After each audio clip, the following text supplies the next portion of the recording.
Est-ce que se former pendant qu'on est au chômage aide vraiment à retrouver un bon emploi? Le service études de l'ONEM a voulu se poser la question. Plus précisément, nous nous sommes penchés sur l'impact des formations sur la résolution des pénuries de main-d'œuvre. Nous avons analysé les chiffres et réalisé une étude, dont cette vidéo vous propose de découvrir les principaux résultats. Le point de départ de la recherche est la dispense, un régime du chômage qui permet aux demandeurs d'emploi indemnisés de suivre un parcours de formation professionnelle, en étant temporairement exemptés de recherche d'emploi active. Plusieurs dispositifs existent, dont certains spécifiquement dédiés aux formations pour des métiers en pénurie.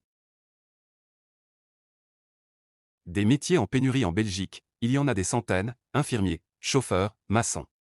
Des secteurs entiers sont concernés par des difficultés de recrutement. Les motifs de pénurie sont divers. Il peut s'agir d'un manque effectif de candidats, on parle alors de pénurie quantitative.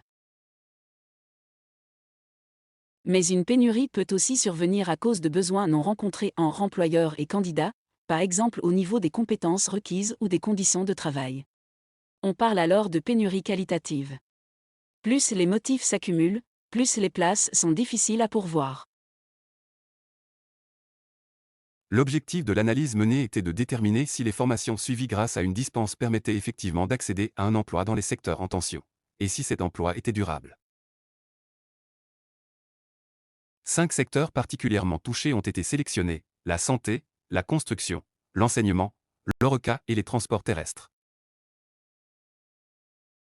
Bonne nouvelle, les personnes sorties de dispense vers ces secteurs ont effectivement, en moyenne, plus de chances de retrouver un emploi stable, c'est particulièrement le cas pour les métiers de la santé. Les sortants de dispense accèdent rapidement à un emploi, qu'ils semblent conserver tout au long de la période de suivi de 12 mois déterminée pour l'analyse. Au bout de cette période, 85% des chômeurs concernés sont durablement de retour dans l'emploi. Par année, cet apport de nouvelles recrues représente 1,4% de la masse salariale de ce grand secteur. Ce n'est pas rien. Les transports terrestres font figure de bons élèves, même après un passage par l'intérim. Les emplois décrochés paraissent durables. Au terme de la période de suivi, près de 9 sortants de dispense sur 10 ayant accédé à un emploi dans le secteur l'occupent toujours. Les résultats pour les secteurs de la construction et de l'enseignement sont positifs également, quoique moins marqués. Pour le premier, le passage par le travail intérimaire révèle une certaine fragilité de l'emploi. Quant à l'enseignement, le rythme de l'année scolaire, avec ses longues périodes de congés, fausse un peu les données. En revanche, même après le suivi d'une formation, il n'est pas évident de conserver son emploi dans l'ORECA. Ce secteur n'est concerné que par des pénuries qualitatives.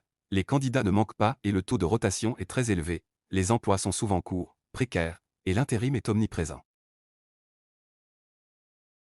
L'étude montre donc que les dispenses peuvent être un levier efficace contre les pénuries, en particulier dans les secteurs où il y a un réel manque de candidats. Elle met aussi en lumière certains défis, notamment la qualité des emplois proposés dans certains secteurs et les limites des données disponibles.